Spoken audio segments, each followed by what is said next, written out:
Report पाहूयात। अजित पवारांच्या अपघाताप्रकरणी भुजबळांचं म्हणणं आहे कुछ तो गडबड है, तर वडेट्टीवार म्हणतायत चौकशी लवकर पूर्ण करा आणि एकदाचं दूध का दूध पाणी का पाणी होऊन जाऊ द्या। या प्रकरणी संजय राऊतांनी मात्र अत्यंत गंभीर आरोप केलेत। अजित पवारांचा अपघात हा भाजपच्या ऑपरेशन लोटसचा भाग होता का, असा खळबळजनक सवाल राऊतांनी केलाय। काय आहे या सगळ्या आरोप प्रत्यारोपांमागचं राजकारण, पाहूयात।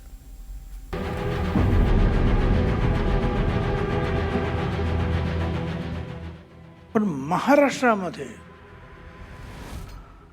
अशा प्रकारचा भयानक अपघात आणि एवढ्या मोठ्या व्यक्तीच्या बाबतीमध्ये मला तरी माझ्या 60 वर्षाच्या सामाजिक आणि राजकीय जीवनामध्ये 60 वर्ष झाली असतील।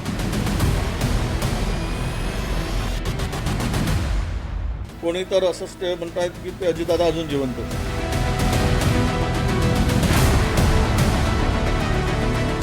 संजय राऊत यांनी राजकारण सोडून दिलं पाहिजे आणि संजय राऊत यांनी नेटफ्लिक्स सिरीजसाठी डायरेक्टर म्हणून किंवा स्क्रिप्ट रायटर म्हणून काम केलं पाहिजे।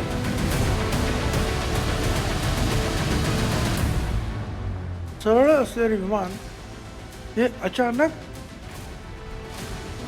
असं त्याने पलटी मारल्यासारखं दिसतंय।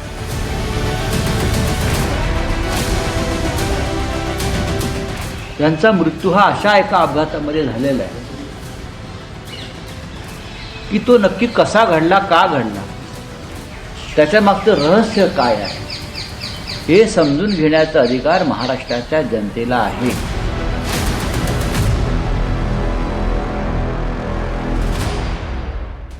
अजित पवारांचं विमान बारामतीला लँड होण्यापूर्वीचं हे दृश्य। बारामतीतल्या गुजुबावी ग्रामपंचायतीच्या इमारतीच्या वर हे विमान उडताना दिसतंय। विमान उडताना ते अचानक तिरकं झालं आणि पुढच्या काही सेकंदात ते जमिनीवर कोसळलं। विमानात मोठा स्फोट झाला आणि पुढे सगळं होत्याचं नव्हतं झालं। आता याच दृश्यांवरून छगन भुजबळांनी शंका व्यक्त केली आहे। भुजबळांचं म्हणणं आहे कुछ तो गडबड है। सरळ चालेलं विमान अचानक पलटी कसं झालं? एक काय म्हणतात ते म्हणजे CCTVचं कव्हरेज होतं आणि त्याच्यामध्ये ते विमान एक गिरटी घालून गेल्यानंतर दुसऱ्या गिरटी घालत असताना सरळ असलेले विमान हे अचानक असं त्याने पलटी मारल्यासारखं दिसतंय आणि त्याच्यानंतर जे आहे काही क्षणामध्ये जे आहे होत्याचं नव्हतं होत आहे। चौकशी होईल, मी काही त्यातला तज्ज्ञ नाही, पण अनेकांशी जेव्हा बोलतो त्यावेळेला कुठेतरी काहीतरी गडबड झालेली आहे इंजिनामध्ये किंवा त्या रडारमध्ये। दुसरीकडे काँग्रेस नेते विजय वडेट्टीवार यांनी अजित पवारांच्या विमान अपघाताबद्दल म्हटलं होतं दाल में कुछ काला है। आता वडेट्टीवार म्हणतायत दूध का दूध पाणी का पाणी लवकरच व्हायला हवं। हे अनेक तर्क वितर्क सगळी काढली जात आहेत। कोणी तर असंच ते म्हणतायत की ते अजितदादा अजून जिवंतच आहेत। कोणी म्हणतायत 6 जण होत्या त्यातली 5च मृतदेह कसे निघाले, आणि कोणी म्हणतायत की ते पायलट वेळेवर का बदलला। हे असे अनेक गोष्टी शंका घेण्यासाठी आहेत। अजित पवारांच्या विमान अपघाताप्रकरणी संजय राऊतांनी आरोपांची सिरीज सुरू केली आहे। अजित पवारांचा विमान अपघात हा भाजपच्या ऑपरेशन लोटसचा भाग आहे का, अशी शंका राऊतांनी व्यक्त केली आहे। अजित पवार यांचा मृत्यू हा अशा एका अपघातामध्ये झालेला आहे की तो नक्की कसा घडला, का घडला, त्याच्या मागचं रहस्य काय आहे हे समजून घेण्याचा अधिकार महाराष्ट्राच्या जनतेला आहे। अजित पवार हे भारतीय जनता पक्षाला सोडून परत शरद पवारांकडे आले असते तर तो भारतीय जनता पक्षाच्या ऑपरेशन लोटसचा सगळ्यात मोठा पराभव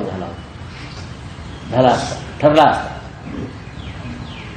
त्याच्यामुळे अजित पवारांचा संशयास्पद विमान अपघात हा सुद्धा ऑपरेशन लोटसचाच भाग आहे का,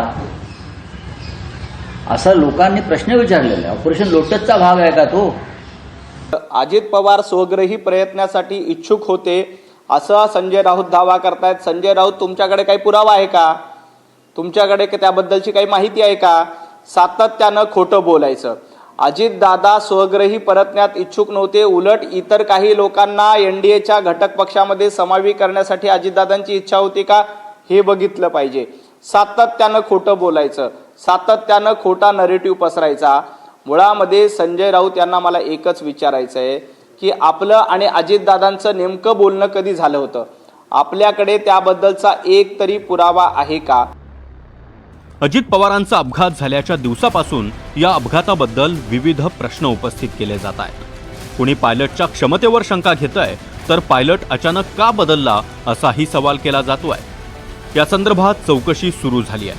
मात्र चौकशीचा अहवाल येत नाही तोपर्यंत आरोप प्रत्यारोप असेच सुरू राहणार असं दिसतंय. त्यामुळेच अजित पवारांच्या विमानाचा अपघात नेमका का झाला याच्या चौकशीचा अहवाल लवकरच समोर येणं गरजेचं आहे. अर्थात त्यानंतरही आरोप प्रत्यारोप सुरूच राहतील असं दिसतंय. Bureau report, NDTV Marathi, Mumbai.